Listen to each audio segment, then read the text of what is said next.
Hello, good evening.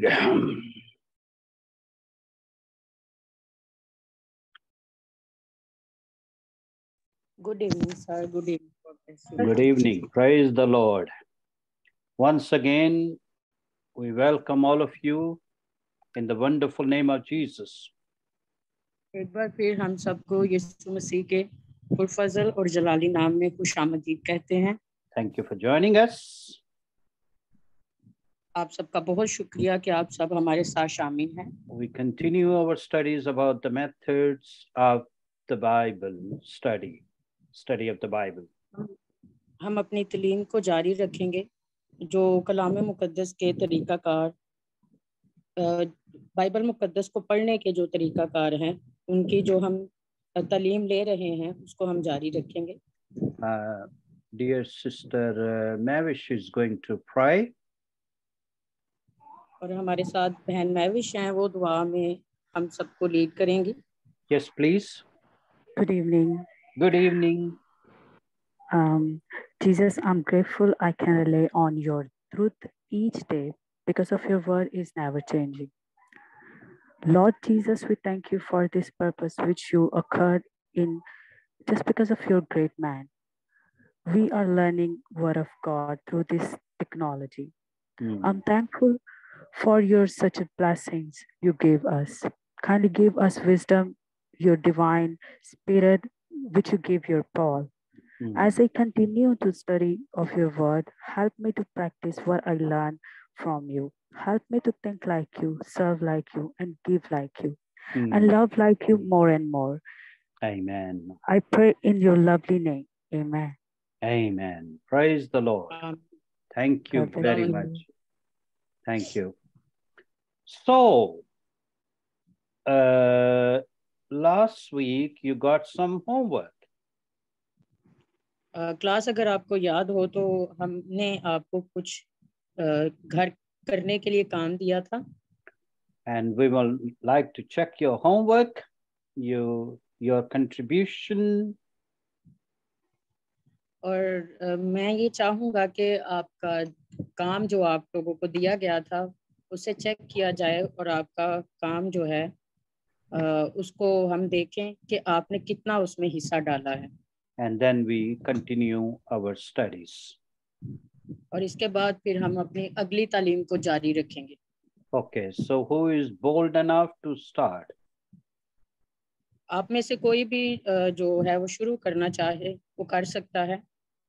Okay, let me put that on gallery so we can see.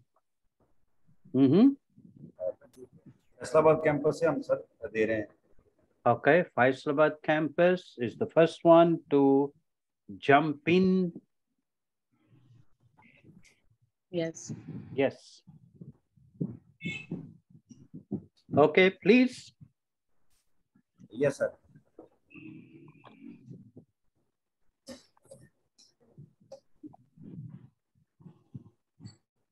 Oh, wow, beautiful.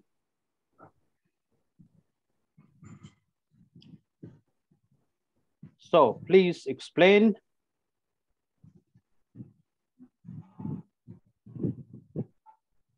जी, जिसकी भी ये assignment है या जिसने भी वर्क किया है वो प्लीज इसको जो है वो वजाहत के साथ बताए हमें।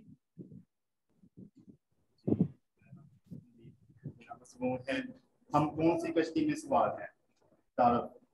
मरकज की इंजील में बयान से शुरू किया, इस बयान से शुरू किया है कि यीशु मसीह इब्ने खुदा की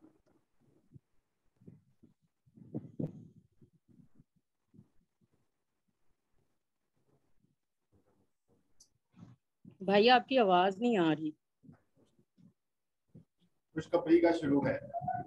मरकज यीशु की तालीम देने और शिफा देने की खिदमत का हाल देखता है। मरकज यीशु के हालात को सीधे सादे मगर पुरजोर अंदाज में पेश करता है। वो यूहन्ना बपतिस्मा देने वाले का यीशु के बपतिस्मा और आजमाइश का भी जिक्र करता है। मरकज की इंजील में इसके चौथे बाब में देखते हैं कि यीशु मसीह इंजील झील के किनारे तालीम देने लगा। यीशु मसीह उन सबको तमसीलों में बहुत सी बातें सिखाने लगा, जिस तरह के बीज बोने वाले की तमसील और पैमाना के नीचे चिराग, उगने और बढ़ने वाले बीज की तमसील वगैरह। और फिर जब हम इस दिन उसी दिन के वाक़या को पढ़ते हैं तो उसी दिन में जो सी शाम का वाक़या है उसमें यीशु मसीह का जो सा मौजा है तूफान में, वो उसको बयान किया है इसमें। और इसमें जो से मेन पॉइंट्स हैं हमारे, यीशु मसीह का तमसील में तलीम देना, यीशु मसीह और उसके शागिर्द का कश्ती में सवार होना, झील में तूफान का आना, यीशु का गद्दी पर सोना, शागिर्दों में ईमान की कमी, इसके साथ और भी कश्तियां सवार थी। जो सी कश्ती जिस कश्ती में यीशु मसीह सवार थे उसके साथ और भी कश्तियां थी। और यीशु का हुक्म देना, शागिर्दों का डर जाना और आपस में सवाल करना। जब यीशु मसीह ने मौजा किया तो उसके बाद जो सा वहाँ लिखा है कि बड़ा अमन हो गया। और इसके बाद कुछ मेन पॉइंट्स इसमें जो से नतीजे हैं वो हमारे ये हैं कि हम जिस हाल में भी हों, हमें एक जगह रहना नहीं चाहिए, बेशक एक जगह रुकना नहीं चाहिए, बेशक दिन हो या तूफान भरी शाम हो। हमको पता होना चाहिए कि हमारे साथ हमारा हम सफर कौन है। क्या आप उसके साथ सफर तो नहीं कर रहे जो आपको मुसीबत में छोड़ दे, या आपको शागिर्दों की तरह पता ही नहीं कि आपके साथ कौन आपके साथ जिंदगी है और आपको पता ही नहीं। हम कौन सी कश्ती में सवार हैं? वो कश्ती जिसमें यीशु मसीह है, या वो कश्ती जिसमें कोई और सवार है जो आपकी जान का दुश्मन है? क्योंकि कलाम में लिखा हुआ है कि शैतान डरता है कि किसी को फाड़ खाए। हमारी जिंदगी में कोई भी तूफान हो, वो तूफान टेंशन, डिप्रेशन या डिजीज हो सकती है, कोई भी किसी भी किस्म की। आप यीशु मसीह को दावत दें ताकि वो आपको तूफान से बचाए। जब यीशु मसीह हमारी जिंदगी में होगा तो हमारी जिंदगी अमन भरी जिंदगी होगी। Thank you. बहुत शुक्रिया भाई, बहुत जबरदस्त। Okay, anyone else? जी और कोई?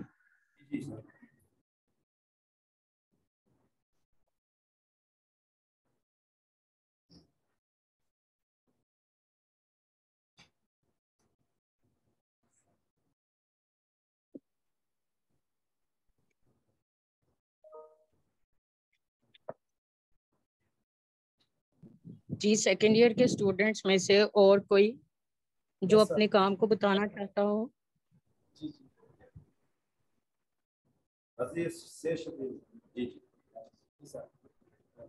वीडियो सर ले लें, अगर वीडियो लेनी है आप अलाउ करें।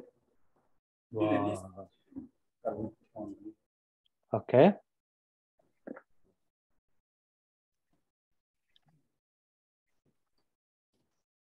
Good evening sir.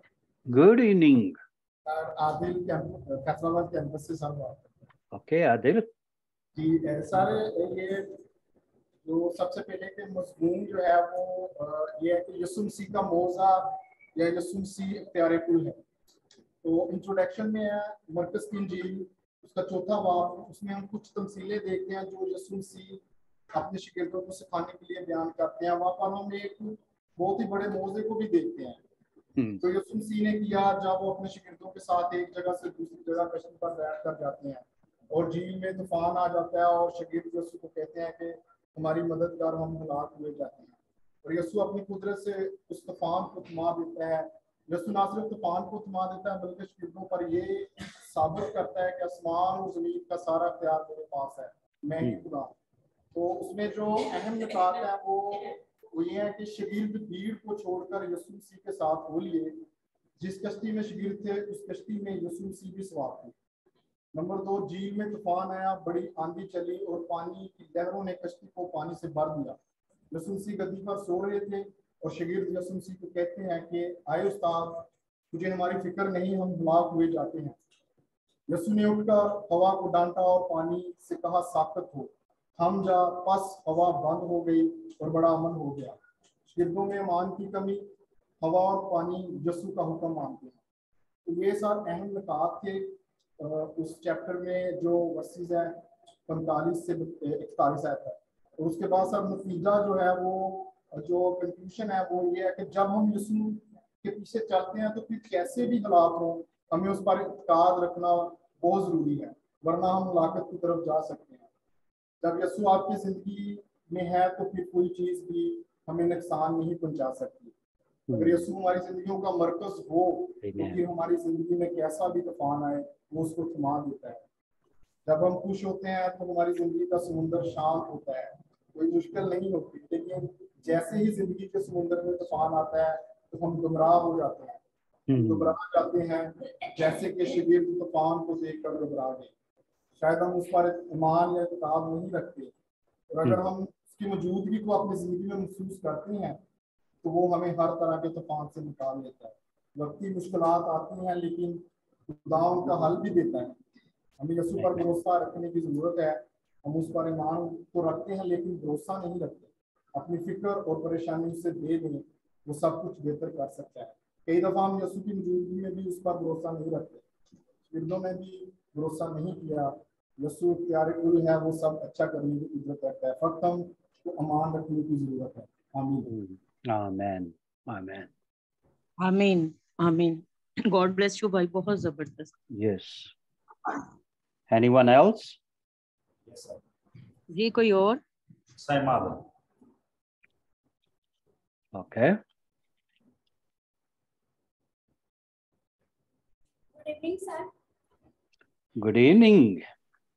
मेरा मजमून है यीशु मसीह खुदा है। तारक में यीशु मसीह अपने शागिर्दों को तालीम दे रहे थे।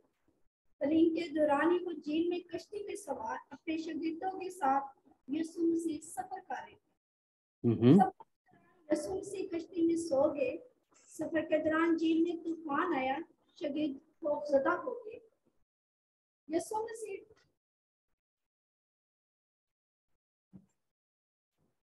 मसीह को जगाया। यीशु मसीह ने हवा और पानी को डांटा और तूफान किया। अहम नकात, यीशु मसीह ने अपने शागिर्दों का तालीम के दौरान अमली तौर पर करके सिखाया और समझाया, फिर भी मुश्किल वक्त में उनका ईमान पुख्ता न रहा।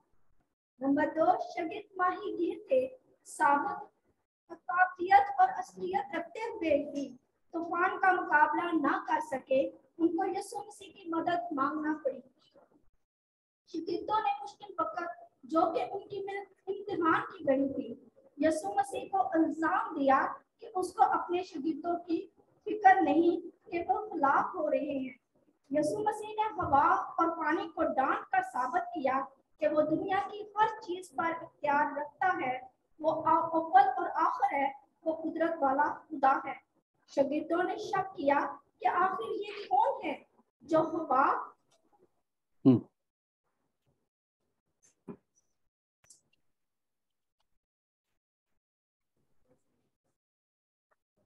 को डांटता है और वो उसका हुक्म मानते हैं। अगला, ये मौजूदा खुदा के जलाल को जाहिर करता है। खुदा कलाम को हमेशा सीखते और फैलाते रहना है, किसी एक जगह रुकना नहीं।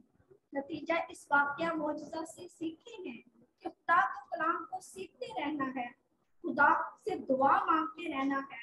यीशु मसीह खुदा है, उस पर कामिल ईमान रखना है, मुश्किल वक्त में उसकी शुक्रगुजारी करनी है। खुदा जब हमारे साथ है तो इब्लीस हमारा कुछ नहीं बिगाड़ सकता। मुश्किल वक्त में उसकी शुक्रगुजारी करनी है, अपनी काबिलियत पर भरोसे की बजाय खुदा पर भरोसा करना है, उसके खौफ में रहकर जिंदगी बसर करनी है। शागिर्दों की तरह खुदा पर इल्जाम नहीं लगाना, क्योंकि खुदा हमसे बहुत प्यार करता है, उसको हमारी फिक्र है। खुदा हमसे खुश होगा, हमारे साथ होगा तो हमारी दुआओं का जवाब देगा और हमारी जिंदगी में मौजूदात होंगे। और खुदाए कातिल है। खुदा आपको और मुझे खुदा के कलाम की बदौलत बरकत दे। Amen. आमीन आमीन। Oh, thank you Amen. very much, dear Sister Saima. Ji sir. बहन साइमा आपका बहुत शुक्रिया। Wow. Vaislavad campus is working very hard. और जो हमारा फैसलाबाद का कैंपस है उसने बहुत ज्यादा मेहनत की है। We got so far 3 representatives from there who did their presentation. Anybody else would like to share? और कोई है जो बताना चाहता है? I think brother Tasneem. Yes. जी भाई तस्नीम। जी मसीह यीशु में आपकी सलामती हो। Okay. Yes brother. सर मैं कुछ इस तरह से शेयर करना चाह रहा हूँ कि इस हवाले में हमें कुछ लोग नजर आ रहे हैं जो कि मसीह यीशु के साथ हैं, लेकिन साथ होते हुए भी मसीह यीशु ये चाहते हैं कि मैं जब तुमको तन्हा और अकेला नहीं छोड़ता, लेकिन वो ये दिल से चाहते हैं कि जो है जैसे एक बच्चे को अपने बाप से जो चीज चाहिए होती है वो जब तक उसको कहता नहीं तो उसको मिलती नहीं।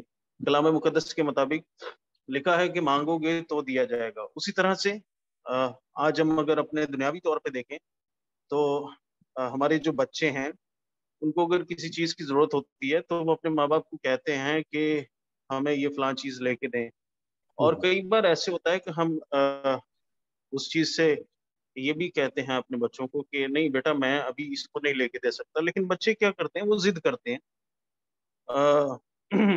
कई बार ऐसे भी होता है कि बच्चे वो नीचे जमीन पे लेट जाते हैं, नहीं मुझे तो ये चाहिए, जहां से मर्जी लेके दें और मैंने तो लेनी है। तो एज ए बाप होते हुए हमारी कोशिश ये होती है कि दुनियावी तौर पे जैसे उनकी जिम्मेदारी हमें दी गई है तो हमारी कोशिश ये होती है कि हम उनको नाराज ना करें बल्कि उनको खुश रखें किसी भी तरह से, तो उनको वो चीज हम प्रोवाइड कर दें, लेकिन ये सोच समझ के कि ये चीज उनकी बेहतरी के लिए, अगर उनकी बेहतरी के लिए ना हो तो माँ बाप उसमें उसको नहीं भी प्रोवाइड कर। सेम लाइक दैट जीसस भी उस वक्त ये चाहते थे। ऐसा नहीं था कि जीसस को पता नहीं था कि तूफान आ गया है और आंधी आ गई और पानी चढ़ रहा है और सब कुछ ऐसा हो रहा है। ऐसा नहीं है कि जीसस को पता नहीं था, उनको पता था, सब कुछ पता था, लेकिन वो दिल से ये चाहते थे कि ये लोग जो है वो एक तो ये है कि अपने ईमान का इजहार करें इस चीज पे कि हमें जीसस जो है वो बचा लेंगे। ठीक है, तो उसके बाद में जब उन्होंने अपने आका को, अपने मुनज्जी को, अपने उस्ताद को जब पुकारा तो उस उस्ताद ने ये उन पर जाहिर किया, ये उन पर साबित कर दिया, उस काम को पाया तकमील तक पहुंचा के कि मेरे पास कुल इख्तियार है। I mean, सर मैं ये शेयर करना चाहता हूँ। Thank you sir. Okay, thank you, thank you. बहुत शुक्रिया sir. I also have a assignment. Yes please Angela. Thank you so much. पिछले जो क्लास में हमने जो सीखा था या जो काम हमें दिया गया था उसमें जो थीम था जो मुझे लगता है वो है खुदावंद की बादशाहत, और दूसरा जो है वो है शागिर्द। मतलब दो ही चीज़ें हमें इसमें सबसे अहम नज़र आ रही हैं, वो है kingdom of God and disciples, दो चीज़ें। और उसके बाद अगर हम इंट्रोडक्शन देखें इसका तो वो हमें एक झील से नज़र आता है, और झील से नज़र आने के बाद हमें झील खुदावंद यीशु मसीह झील पर गए हैं, कश्ती में हैं, शागिर्दों के साथ हैं। तो इसमें मेन जो चीज़ें हैं वो ये है कि खुदावंद यीशु मसीह जो है वो तमसीलों में कलाम कर रहे हैं। और इस पूरे चैप्टर को अगर हम फोकसली देखें और अगर हम इसके इंट्रो से लेके लास्ट तक देखें तो एक जो चीज़ है वो बहुत हर जगह पे यूज हुई है, वो है यीशु मसीह जो है वो कश्ती में है, हम कह सकते हैं जीसस बोर्ड। तो अब देखें शुरू में भी खुदावंद यीशु मसीह जो है वो कश्ती में है, और जब हम लास्ट पे देखते हैं जो हमारे पॉइंट्स थे या जो हमारा लेक्चर था उसके अकॉर्डिंग मार्क 4 उसकी 35 लास्ट तक 41 तक, तो उसमें ये है कि खुदावंद यीशु मसीह वहाँ कश्ती में ही है। तो देखा जाए तो सबसे जो मेन चीज इस पूरे चैप्टर में है वो यीशु मसीह का कश्ती में होना है। उसके बाद कुछ मेन पॉइंट्स हैं कि ये सबसे पहली बात ये है कि ये जो है एक कुदरती जो है वो मौजज़ा है, जिसे हम नेचर मिरेकल कह सकते हैं। उसके बाद यीशु मसीह की ताकत है, और ये इस बात का सबूत है कि खुदावंद यीशु मसीह जो है उसे हर चीज़ पर जो है वो फतेह हासिल है, और वो हर चीज़ पर जो है वो काबू रखता है। उसके बाद अगर हम इसका कंक्लूजन देखें तो कंक्लूजन में हम ये कह सकते हैं कि जो ज़िंदगी है उसका इन्हसार हर वक्त या हर दफ़ा इस बात पर ही नहीं होता कि हमारा ईमान कितना है या हमारा ईमान काफ़ी है या नहीं। अब यहाँ पे अगर हम देखें तो उनका ईमान बहुत कम था, जो डिसाइपल्स थे उनका ईमान नहीं था। अगर ईमान होता तो वो यीशु को जगाते ना, बल्कि वो अपने ईमान का इस्तेमाल करते हुए तूफान को खुद भी डांट सकते थे, लेकिन हम देख रहे हैं कि उन्होंने ऐसा नहीं किया, बल्कि उन्होंने यीशु पे जो है वो इल्ज़ाम लगाया या उसे कहा, उसे जगाया कि हम मर रहे हैं, तुझे फिक्र नहीं है। तो इसका कहने का मतलब ये है कि हम बाज़ औक़ात ऐसा होता है कि हमारी ज़िंदगी का इन्हसार हर दफ़ा इस बात पर ही नहीं होता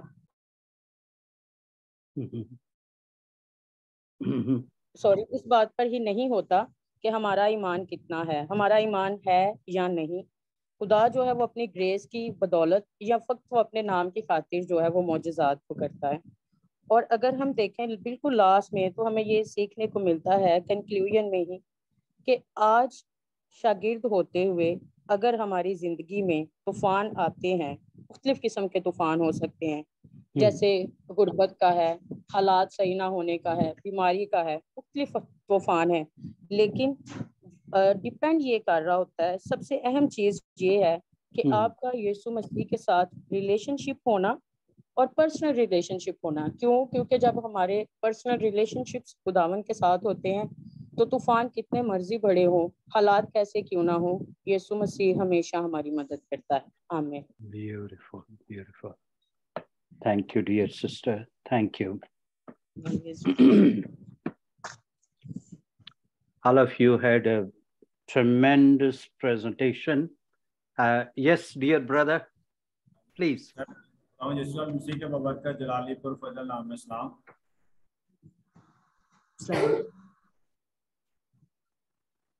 अनुमान है मरकज़ की अंजील का 4थे बाब का मुतालिया तारफ़ है। इस बाब में मसीह यीशु बहुत सी बातों के बारे में तालीम देता है और मुख्तलिफ तमासील का मकसद और उसका असबाब बयान करता है। इसके अलावा एक मौजज़ा खुदा अपने शागिर्दों के सामने करता है जिससे लोग और शागिर्द तवज्जो करते हैं। मुतालिया के बाद मैंने इस बाब को तकसीम किया और मंदरजा झैल अनुमान में इस बाब को दिए। नंबर 1, बीज बोने वाला किसान और मुख्तलिफ ज़मीन। आयत 1 पहला बाब 4था बाब पहली आयत से 9 आयत तक। इसका नतीजा मुख्तलिफ बीज मुख्तलिफ ज़मीनों पर गिरते हैं और लोग भी कलाम को मुख्तलिफ अंदाज में समझते हैं। नंबर 2, यीशु तमसीलों में बातें क्यों करता है। चौथा बाब 10 आयत और 12 आयत मुख्तलिफ अच्छे और बुरे लोगों का चुनाव। नंबर 3, बीज बोने वाले किसान की तमसील का मकसद, नतीजा अच्छे शैतान हमें किस तरह फंसाता है। नंबर 4, चिरागदान में चिराग रखना, जिसका नतीजा है हमें दुनिया में मिसाल बनना है और मसीह को देखना है। नंबर 5, फलदार दरख्त बनने का बीज, जिसका नतीजा है खुदा की बादशाही के लिए तैयारी। आसमान की बादशाही और राई का दाना, जिसका नतीजा है ईमान में कायम दायम रहें। नंबर 7, यीशु पानी और हवा को डांटता है। वो खुदा हर चीज पर ताकत रखता है, कुदरत में हर चीज उसका हुक्म मानती है। आमीन। Oh, thank you, thank you, thank you. Beautiful. खुदावन के जिंदा जलाली बबरकत नाम में आप सबों को सलाम। जब मैंने चौथे बाब का मुतालिया किया तो मैंने खुदावंद के कलाम मुकद्दस में देखा कि मरकस जो है वो अपनी अंजीली बयान में यसु मसीह को एक बाइख्तियार और सही इख्तियार शख्स बताते हुए अपनी अंजील को लिखता है। और इस अंजील में जब मैंने इसका मुतालिया किया तो मैंने देखा कि इस चौथे बाब के अंदर मुख्तलिफ हवाले जात हैं, मुख्तलिफ हवालों में मुख्तलिफ टॉपिक्स हमें नजर आते हैं। और उन टॉपिक्स को मैंने कुछ ये तरतीब दी। 1 से 9 आयत तक मैंने देखा कि यसु मसीह एक बीज बोने वाले की तमसील देते हैं। उसके बाद फिर 10वीं से 12वीं आयत तक यसु मसीह अपनी कही हुई तमसीलों का वजह बताते हैं कि मैं तमसीलों में बात क्यों करता हूँ। उसके बाद फिर 13वीं से 20वीं आयत तक यसु मसीह बताते हैं कि मैंने बीज बोने वाले की तमसील क्यों दी। और उसके बाद फिर 21वीं आयत से 25वीं आयत तक यसु मसीह कहते हैं कि चिराग दान के ऊपर चिराग रखा जाता है बल्कि नीचे नहीं। तो इसका यही मकसद है कि हमें दुनिया के सामने लाइटेड रहना है ताकि हम लोगों के सामने एक लाइट लैंप का काम कर सकें। उसके बाद 26वीं से 19वीं आयत तक यसु मसीह एक ऐसे बीज की मिसाल देते हैं जो उग जाता है और एक फलदार दरख्त बन जाता है। उसके बाद फिर लिखा है कि खुदावन की बादशाही और राई के दाने की तमसील। और फिर आखिर में जो तमसील हमने जो मौजज़ा लास्ट टाइम हमने स्टडी किया था, यसु पानी और हवा को डांटता है। इसका जो मोरल, इसका जो नतीजा मैंने अकद किया वो ये था कि Jesus can save me, Yesu Masih मुझे बचा सकता है। और इस पूरे बाब से मैंने जो चीज़ें हासिल की वो अब मैं बयान करने लगा हूँ। All seeds gain different environments to separate goods and bads. How Satan can trap us to forget Bible. Be lighted for the world. Be ready for the kingdom of God. Be faithful. Faith can bring new hopes and change our lives. He can control whole nature. Amen. Oh, beautiful. Thank you.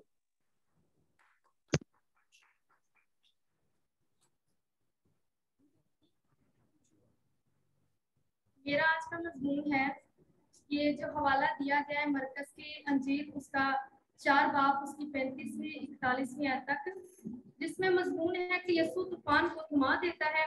Yesu Masih को कुदरत पर भी इख्तियार है। यसु मसीह को हवा और पानी पर इख्तियार है।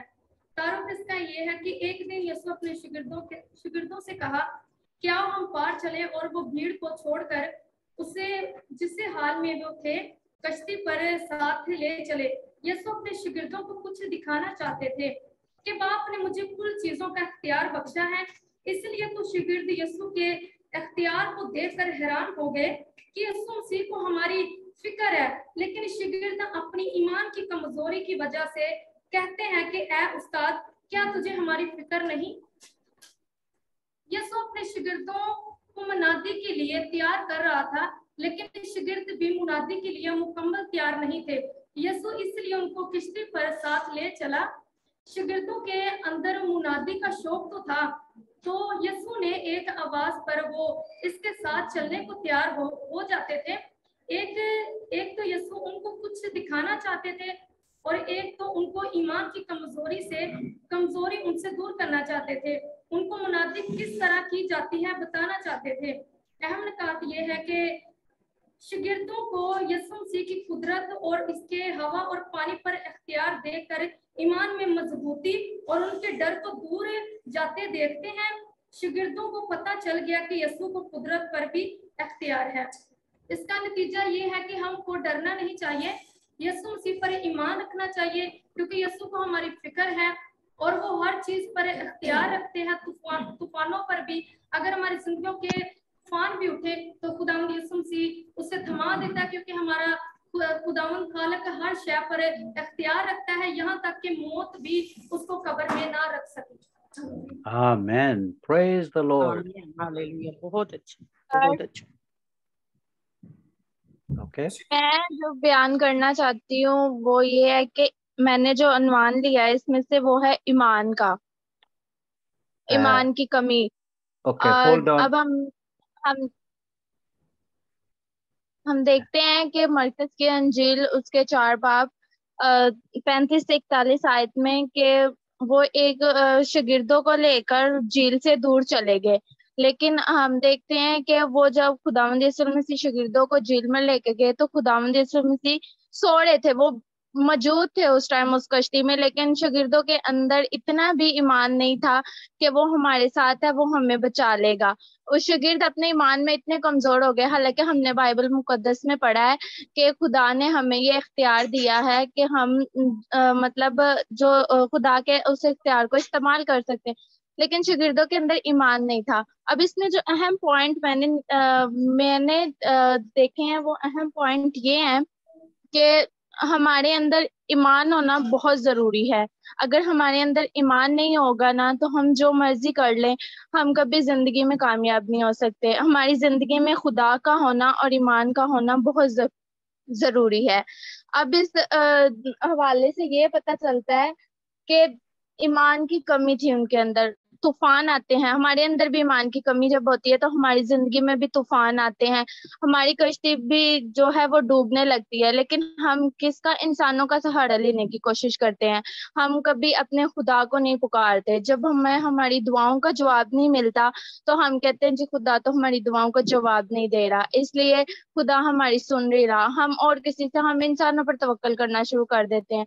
लेकिन जब हम अपने अंदर खुदा पर ईमान रखेंगे और खुदा से मांगेंगे तो खुदा हमें देगा। जिस तरह से उन शागिर्दों ने खुदावंद यीशु मसीह को उठाया और उन्होंने कहा कि ना ए उस्ताद कि तुझे फिक्र नहीं है कि हम हलाक हुए जाते हैं, तो खुदावंद यीशु मसीह ने उनको डांटा और उनको कहा ए कम इत्तकादो, मैं कब तक तुम्हारे साथ रहूंगा। फिर खुदावंद यीशु मसीह ने हाथ बढ़ाया और तूफान और पानी को हुक्म दिया और वो उसी टाइम थम गया। आज हमारी जिंदगी के अंदर भी जब तूफान आते हैं तो हमें भी खुदावंद को पुकारने की जरूरत है।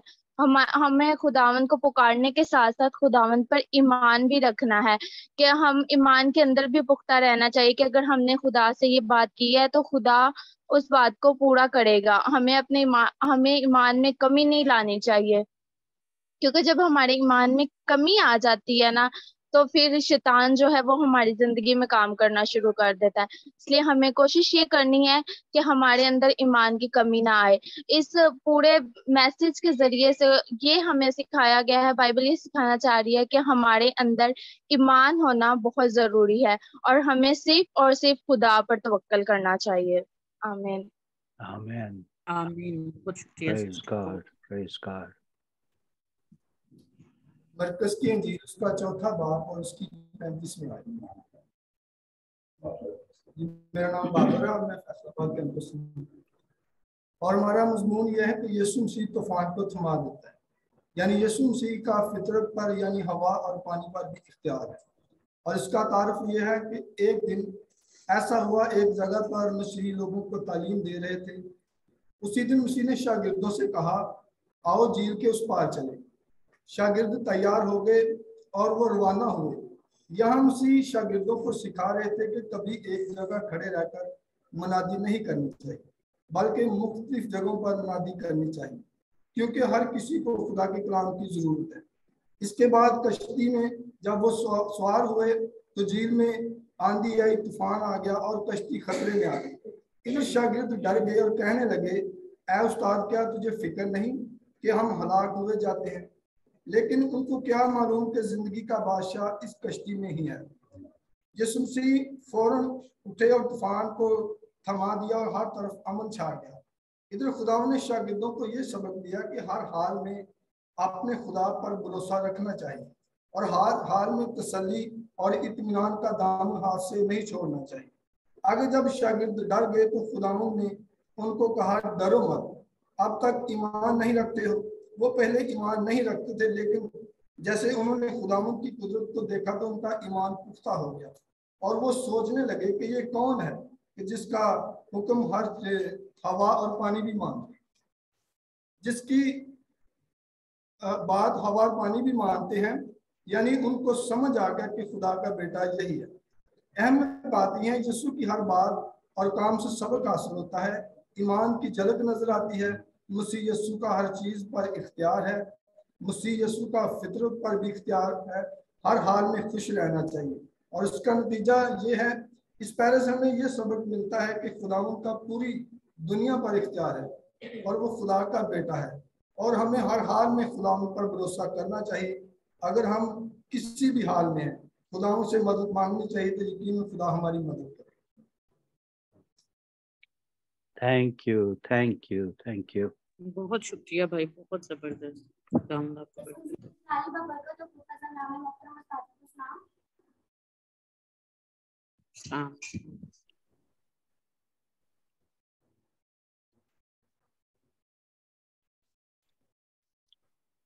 जो कि आपने बताया था कि इसकी तफसीर करनी और तशरीह करनी है, उसी मुताबिक हमने मजमून रखा है।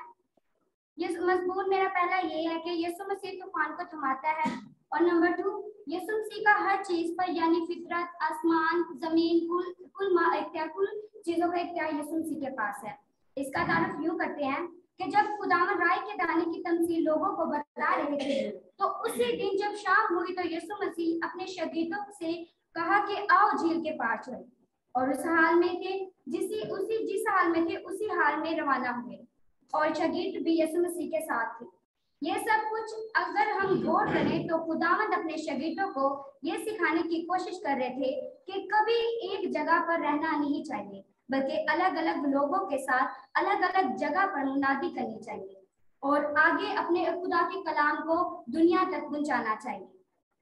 इसके आगे जब हम कश्ती में आंधी चली तो शागिर्द बहुत घबरा गए। उन्होंने देखा कि मसीह तो सोया हुआ है। उन्होंने यीशु मसीह से कहा, ऐ उस्ताद, हम तो हलाक हुए जाते हैं, क्या तुझे फिक्र नहीं? इसी वक्त खुदावंद यीशु मसीह को उठे और तूफान को डांटा और अमन छा गया और हर तरफ सुकून हो गया। इधर मसीह अपने लोगों को ये तालीम दे रहे थे कि कभी भी घबराना नहीं चाहिए, बल्कि हर हालात में इत्मीनान, तसल्ली और भरोसे का मुजाहरा करना चाहिए।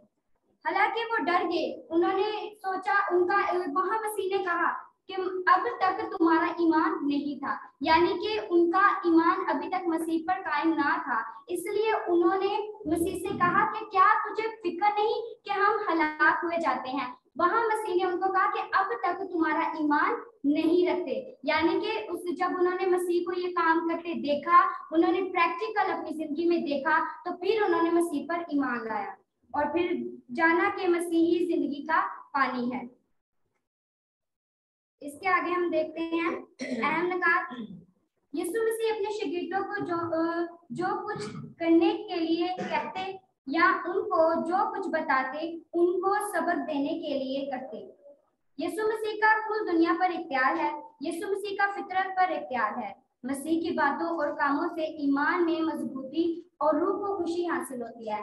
इसके अलावा हम ईमान की झलक भी इसमें देखते हैं। नतीजा, हर हाल में हमें खुश रहने की और तसल्ली रखने की जरूरत है और खुदावंद पर भरोसा रखने की जरूरत है, क्योंकि इसके पास कुल कायनात का इख्तियार है और वो दुनिया का बादशाह है और वो जिंदा खुदा का बेटा है। आमीन, हालेलुया। आमीन, आमीन। Okay, we have many who have prepared. God bless you. We would like to hear from you.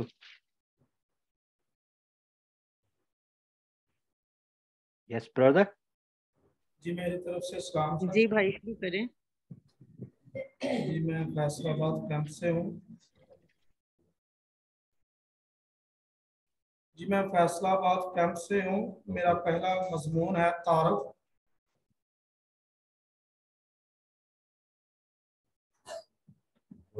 जी जी भाई, आपकी आवाज आ रही है, आप करें शुरू। जब यीशु राई के दाने की तमसील लोगों को बता रहे थे, तो उसी दिन जब शाम हुई तो यीशु अपने शागिर्दों से कहा, आओ झील के पार चले। और वो झील के पार चले और जिस हाल में थे उसी हाल में यीशु के पीछे हो लिए। और ये सब कुछ अगर गौर करें तो खुदावंद अपने शागिर्दों को सिखाने के लिए कर रहे थे। और दूसरा अहम निकात, यीशु मसीह शागिर्दों को जो कुछ करने के लिए कहते थे या जो कुछ बताते थे, उनको सबक देने के लिए किया करते थे। और नतीजा, हर हाल में हमें खुश रहने और तसल्ली रखने की ज़रूरत है और खुदावन पर भरोसा रखने की ज़रूरत है, क्योंकि उसके पास कुल कायनात का इख्तियार है और वो बादशाहों का बादशाह, खुदावंदों का खुदा है। आमीन। आमीन। Thank you. आमीन। बहुत शुक्रिया भाई, बहुत अच्छा।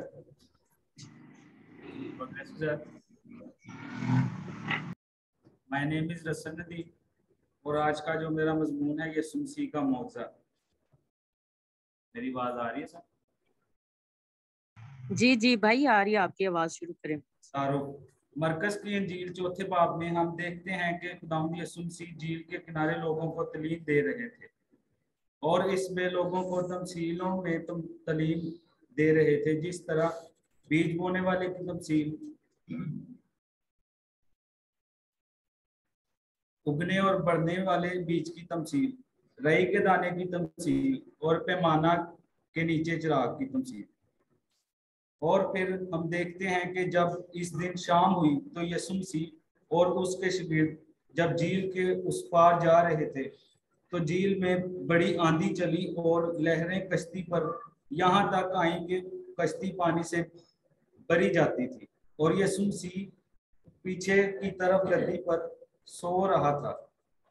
फिर जब शागिर्दों ने अपने सारे तजर्बे आजमा लिए, क्योंकि वो माहिगीर थे, वो उनको काफी तजर्बा था, तो उन्होंने यीशु को जगाया और कहा, ऐ उस्ताद, तुझे फिक्र नहीं, हम हलाक हुए जाते हैं। और फिर हम देखते हैं कि यीशु मसीह ने तूफान को थमा दिया। इसमें हम शागिर्दों में ईमान की कमी भी देखते हैं, जबकि वो काफी मुद्दत से यीशु मसीह के साथ थे। फिर यहाँ पर हम ये भी देखते हैं कि सब डर गए और आपस में कहने लगे, ये कौन है कि हवा और पानी भी इसका हुक्म मानते हैं। अहम निकात, यीशु मसीह की तालीम, यीशु मसीह और इसके शागिर्दों का किश्ती में सवार होना, झील में तूफान का आना, यीशु मसीह का गद्दी पर सोना, शागिर्दों में ईमान की कमी, शागिर्दों का डर जाना और आपस में सवाल करना कि ये कौन है कि हवा और पानी भी इसका हुक्म मानते हैं। हवा और पानी पर यीशु मसीह का इख्तियार। नतीजा, हमें एक जगह रुकना नहीं चाहिए। खुदावंद यीशु मसीह ने भी हमें यही हुक्म दिया है कि जाओ, जिस तरह मरकस 16 बाब उसकी 15वीं आयत में बताया गया है, और उसने उनसे कहा कि तुम तमाम दुनिया में जाकर सारी खलक के सामने अंजील की मनादी करो। हम यीशु मसीह को दावत दें कि वो आपको एक तरफ से दूसरी तरफ लेकर जाए। फिर जब खुदा हमें नई सिमत में ले जा रहा होता है तो फिर हमें मुश्किलात का सामना करने के लिए हर वक्त तैयार रहना चाहिए और यीशु मसीह पर ईमान रखना चाहिए, क्योंकि वो सब चीजों पर कादिर है। आमीन। आमीन। बहुत अच्छा। Praise God. अभी जानिए तो सारे बाबा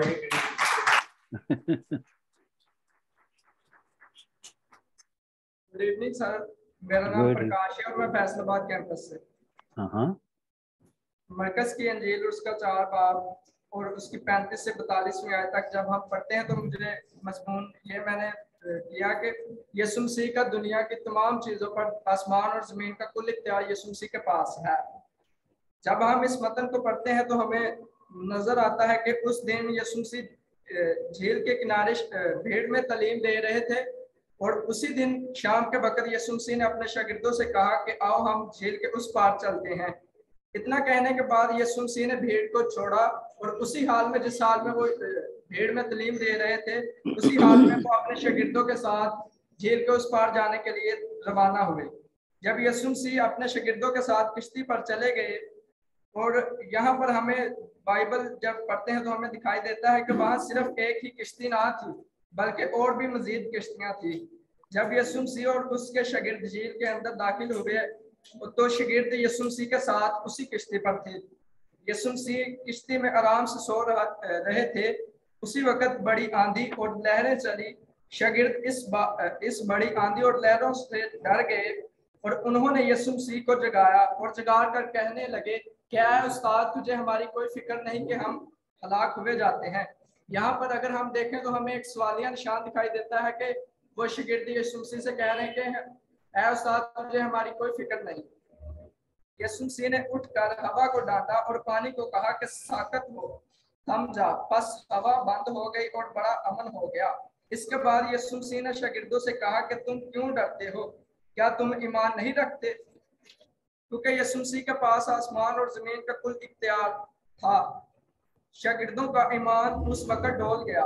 जब हम 41वीं आयत को पढ़ते हैं तो हमें मालूम होता है कि शागिर्द नहायत डर गए और आपस में कहने लगे कि ये कौन है कि हवा और पानी भी इसका हुक्म मानते हैं। क्योंकि उस वक्त तक शागिर्द ये ना जानते थे कि जमीन और आसमान का कुल इख्तियार यीशु मसीह के पास है। और अहम नकात में हम जब देखते हैं तो यीशु मसीह शाम के वक्त अपने शागिर्दों से कहते हैं कि आओ हम झील के उस पार चले, क्योंकि यीशु मसीह ने कहा है कि हम एक ही जगह पर ठहरे रहकर खिदमत नहीं करते। यीशु मसीह हमें मत्ती के अंजील उसके 28वें बाब की 19वीं आयत में कहते हैं कि जाओ सब कौमें में जाओ सारी कौम को यीशु बाप बेटे और रूह कुद्दस के नाम पर बपतिस्मा दो। और इसके बाद यीशु झील के अंदर जब हवा बड़ी आंधी और लहरें चली तो शागिर्द डर गए। वो यीशु मसीह को जगाकर कहने लगे, आए उस्ताद, तुझे हमारी कोई फिक्र नहीं, हम हलाक हुए जाते हैं। इसके बाद नतीजा, जब हम इस मतन को पढ़ते हैं तो हमें यह सबक मिलता है कि जिंदगी में हमारे हालात जैसे भी हो जाए, हमारी आस और हमारा तवक्कल यीशु मसीह पर होना चाहिए, क्योंकि जिंदगी का सरचश्मा हमारा जिंदा यीशु मसीह है और यीशु मसीह ही हमारी तमाम प्रॉब्लम्स का हल है। आमीन। Amen. Amen. Beautiful. Thank you.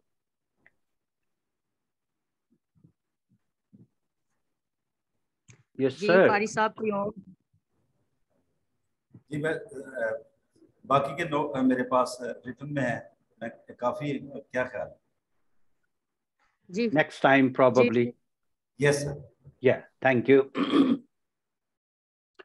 Okay, let's have little teaching and then I'm going to give you another homework. अब हम अपनी तालीम की तरफ आते हैं और हम एक और जो है अगले हफ्ते के लिए अपना होमवर्क लेंगे घर के लिए काम करने को। Now,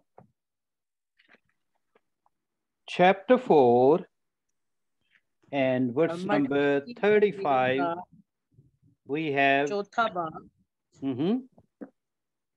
उसकी 35वीं आयत। The Bible say, and the evening, as evening came, Jesus said to the disciple, let's cross to the other side of the lake. और जब हम 35वीं आयत पढ़ते हैं तो उसमें लिखा है कि उसी दिन जब शाम हुई तो उसने उनसे कहा, आओ पार चलें। और वो भीड़ को छोड़कर उसे जिस हाल में वो था कश्ती पर साथ ले चले और उनके साथ और भी कश्तियां थी। So let's cross to the other side of the lake. उन्होंने क्या किया कि दूसरी तरफ झील के पार चले। Okay, and then it ends with even the wind and the wave obey him. और फिर हम देखते हैं कि आखिर में क्या है कि जो हवा और पानी है वो भी उसका हुक्म मानते हैं। Okay, now chapter 5 start with, so they arrive at the other side of the lake. और हम देखते हैं कि जो बाब नंबर 5 है वो भी एक झील के बारे में ही है और यीशु मसीह झील के पार ही किसी दूसरे इलाका में पहुंचे, गरासीनियों के इलाके। So now in the evening Jesus said, let's go to the other side of the lake. Now they arrive at the other side of the lake. और देखिए जब यीशु ने शाम को शागिर्दों से कहा कि आओ उस पार चलें, अब जब हम बाब नंबर 5 का शुरू देखते हैं तो उसमें भी लिखा है कि हम जो है वो झील के उस पार चलें। Okay. So now we are going to start chapter number 5. तो अब हम जो है वो अपना बाब नंबर 5 जो है वो उसे शुरू करेंगे. Okay. Chapter 5. Now they are on the arrival at the other side. और जो बाब नंबर 5 है, ये चैप्टर 5 जो है उसमें हमें नजर आता है यीशु मसीह का दूसरी झील पर पहुंचना. Okay. Now, when they are on the other side of the lake, what happened? That's what I'm looking for. Outline chapter 5. इसमें हम आउटलाइन देखते हैं कि जब यीशु मसीह दूसरी तरफ पहुंचे तो वहां पर हुआ क्या. Okay. I give you one example. Chapter 5, 1 to 20.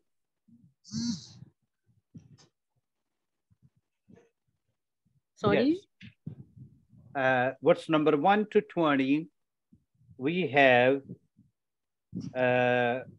deliverance,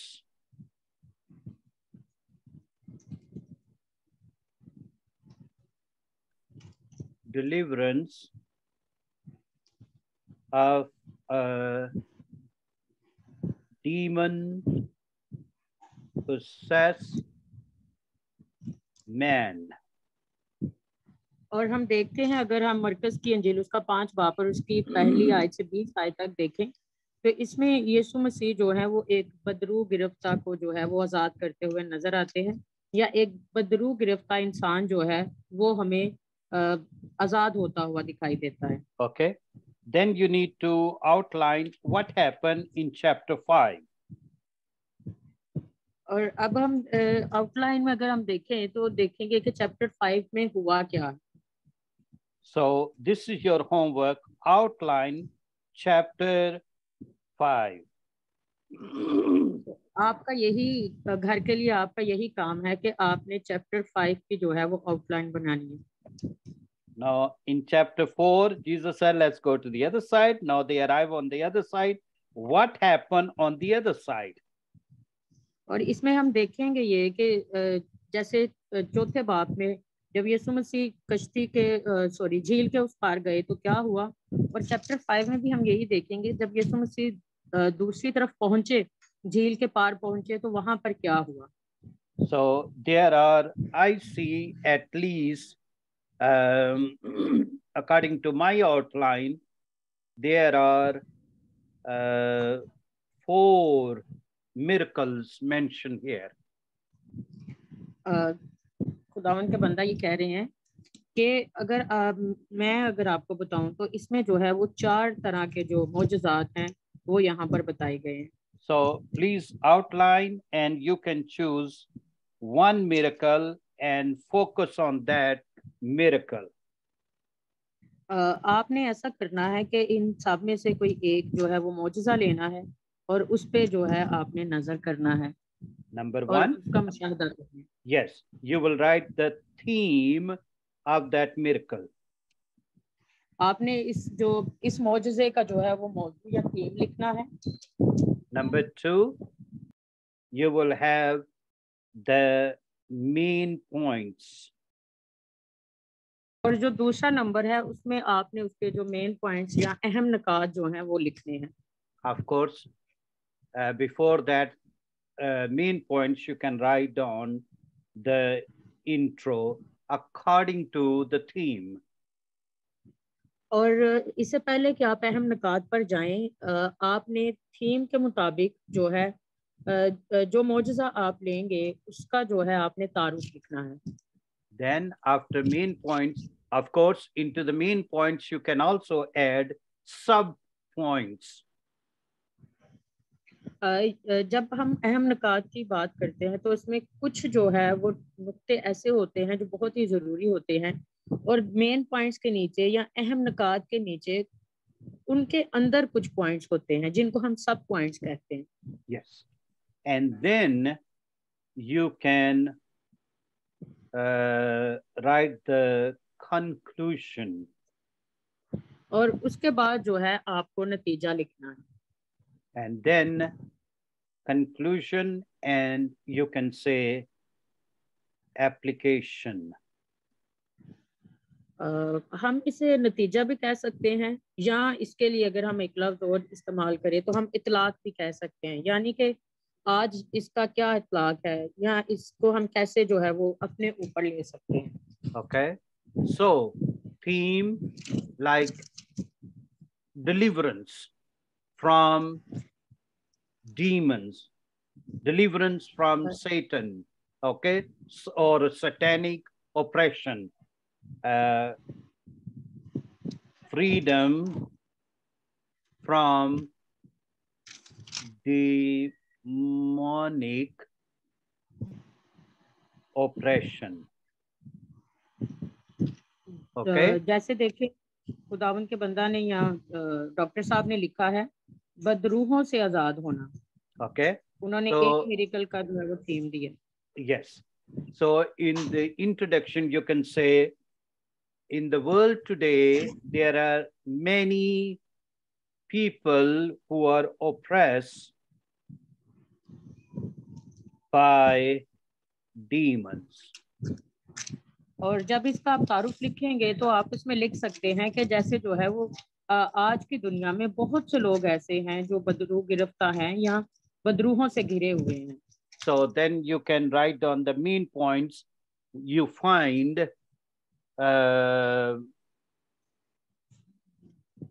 how demons were oppressing that man. और हम देखेंगे इसमें अहम निकात में हम ये देखेंगे कि किस तरह से जो है वो बदरूहें इंसानों पर हावी होती हैं या उन पर असर करती हैं या वो बदरूहों की गिरफ्त में आ जाते हैं. Okay, then you say, you write down the conclusion. और उसके बाद जो है वो आपको नतीजा लिखना हो.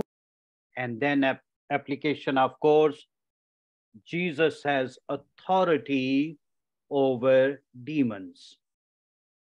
और इसके बाद जो है हम इसका इतलाक लिखेंगे जिसमें हम ये लिख सकते हैं या हम ये लिखेंगे कि खुदावंद यीशु मसीह को जो हर चीज पर इख्तियार है वो और शैतान पर भी वो इख्तियार रखता है. Okay, so in the miracles before we said Jesus has authority over nature. इससे पहले कि हम वो मौजज़ा लिखेंगे हम ये लिख सकते हैं कि यीशु मसीह जो है उसको कुदरत पर या फितरत पर इख्तियार है. You know, in the previous miracle we were talking about that storm came, so that speak about Jesus's authority over nature. आपको याद हो तो हमने जब पिछला मौजज़ा देखा या बाब नंबर 4 में हमने देखा तो उसमें हमने यही देखा कि तूफान है और खुदा ने जो है वो तूफान को थमाया है. तो इसमें हमें जो है वो नेचर या फितरत जो है वो अमल दखल करती हुई नजर आती है और खुदावंद यीशु मसीह का तूफान को थमाना खुदावंद यीशु मसीह की अथॉरिटी को बयान करता है जो वो फितरत पर रखता है. So here we can say Jesus has authority over demons and devil. और इसमें हम ये कह सकते हैं कि खुदावंद यीशु मसीह जो है वो बदरूहों पर जो है वो इख्तियार रखता है या शैतान पर. And that's why the Bible says the one who lives in me is greater than the one who is in this world. और इसीलिए बाइबल मुकद्दस में लिखा है कि वो जो है वो बड़ा है उससे जो दुनिया में है. Yes. So the one who lives in me is greater than the one who is in the world. So जो मुझ में है. Amen. Amen. Go ahead. जो मुझ में है वो उससे बड़ा है जो दुनिया में है. So outline the chapter. इस बाब की आउटलाइन देखें. Okay. Then choose one miracle. और एक जो है वो मौजज़ा आप चुन लें या ले लें. That's right. And then you write the theme. और उसके बाद आप उसका थीम लिखें. Then you write the introduction. उसका तारुफ लिखें. main points you find, उसके अहम निकात लिखें, and conclusion and application. और उसके बाद उसका नतीजा और उसका इतलाक लिखें। How do you feel? आपको कैसा महसूस हो रहा है? It's really wonderful. I love it. I just love it. Thank you, Jesus. I'm so excited. Faris साहब ये कह रहे हैं, खुदावंद के बंदा ये कह रहे हैं कि मैं इससे बहुत मोहब्बत करता हूँ और मैं इसे सुनकर बहुत पुरजोश हो रहा हूँ। Okay. Now let's go to the other side of the lake. Now they are in the other side of the lake and they experience greater things. और जब खुदावंद यीशु मसीह झील के उस पार पहुंचे शाम में, और जब वो दोबारा जो है बाब नंबर 5 में झील के उस पार जा रहे हैं, तो बहुत बड़े काम जो हैं वो हमें होते हुए नजर आते हैं। So when we go on the other side of the lake, when we go leave the place where we are and we go to the other side, we will experience greater things. आमीन। और जब हम उस जगह को जहाँ पर हम रह रहे होते हैं उसको छोड़कर दूसरी जगह पर जाते हैं, तो खुदावंद हमारे लिए बहुत बड़े काम जो है वो करता है। Hallelujah. Let's pray. चलिए। Father, we thank you for your word. खुदावंद हम तेरे पाक कलाम के लिए तेरी शुक्रगुजारी करते हैं। We thank you for the majesty and the beauty of your word. खुदावंद तेरे पाक कलाम की कुदरत के लिए और खूबसूरती के लिए हम तेरी शुक्रगुजारी करते हैं। How systematically, so methodically your word is written. खुदावंद किस कदर खूबसूरती के साथ, खुदावंद बड़े एक मखसूस अंदाज में, एक बड़ी तरतीब के साथ जो तेरा कलाम लिखा गया है। How we learn that we go to the other side in our spiritual life, we go to the different level, different stage. और खुदावंद हम जो है वो अपनी रूहानी जिंदगी में जब दूसरी जगह पर मतलब के हम मुख्तलिफ अपने लेवल्स में जाते हैं, तो खुदावंद तू गैर मामूली तौर पर काम करता है। Yes, help us not to stay at the same level. खुदावंद तू हमारी मदद कर कि हम एक ही लेवल पर वो है टिके ना रहे। Yes, we might face a storm. हो सकता है खुदावंद, ये बिल्कुल मुमकिन है कि हम जो है वो बहुत से तूफानों का सामना भी करें। But once we arrive on the other side, we will see great and mighty things. और खुदावंद जब हम तेरा हुक्म मानकर झील के उस पार जाएं, तो खुदावंद मेरा ईमान है कि हम बहुत बड़े कामों को, बहुत बड़ी और अजीब चीजों को होता हुआ अपनी जिंदगी में देखें। In your precious name we pray. खुदावंद तेरे बड़े ही कीमती और खूबसूरत नाम में मांगते हैं। Amen. आमीन। God bless you. खुदावंद आपको बहुत बरकत दे। And see you next week. अगले हफ्ता में हम मिलेंगे। And we will give you opportunity to share with us. और हम जो है आपको ये मौका देंगे कि आप जो है हमारे साथ खुदावंद के कलाम को बयान कर सकें। We were blessed by your sharing. हम बहुत ही बरकत पाते हैं जब आप खुदावंद का कलाम बयान करते हैं। In this course, we have many things we are going to learn, I believe. और मेरा ये ईमान है कि इस कोर्स में हमने बहुत सी चीजें नई सीखी हैं। Yes, and we will be also studying the Bible culturally. और हम जो है सकाफती तौर पर भी कलाम मुकद्दस को पढ़ना सीखेंगे। Great. So God bless you. Have a wonderful evening and see you next week. खुदावंद आपको बहुत बरकत दे और एक खूबसूरत शाम, और हम अगले हफ्ता में सब मिलेंगे। Bye-bye. Bye. God bless you. God bless.